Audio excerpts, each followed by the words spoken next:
షద్మల్ గ్రామంలో ఉన్నాం.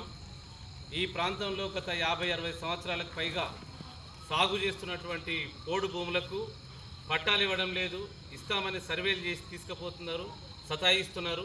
ఫారెస్ట్ అధికారులు ప్రతి ఏటా ట్రాక్టర్లను బెదిరించడం, పంట భూముల్లో పోయినటువంటి రైతులను బెదిరించడం జరుగుతున్నది. 2006 అటవీ హక్కుల చట్టం ఏం చెప్తుంది?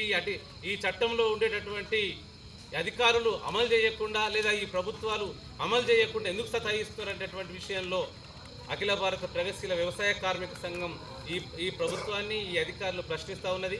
అందుకని ఈ నెల 24-25 తారీఖులలో రాష్ట్ర వ్యాప్తంగా ఉన్నటువంటి పోడు సమస్య, వ్యవసాయ కూలీల సమస్య, ఉపాధి సమస్య, దీనిపైన మొత్తం రాష్ట్ర వ్యాప్తంగా ఉన్నటువంటి వ్యవసాయ పోడు రైతులతోని, కూలీలతోని ఒక మహాసభను ఏర్పాటు చేసి రాష్ట్ర ప్రభుత్వం పైన, కేంద్రం అవలంబిస్తున్నటువంటి ఈ విధానాలపైన ఒక చర్చ జరిపి ఈ ప్రభుత్వం చేస్తున్నటువంటి విధానాలను వ్యతిరేకిస్తూ బలమైనటువంటి ఒక కార్మిక రైతు ఉద్యమాన్ని నిలబెట్టడం కోసం, ప్రభుత్వ హామీలను అమలు చేయడం కోసం జరిగే ఈ పోరాటానికి ఈ గ్రామం నుంచి వందలాదిగా రైతాంగం అంతా, కూలీ కూడా అందరూ కూడా కలిసి రావాలని చెప్పేసి పిలుపునిస్తున్నాం.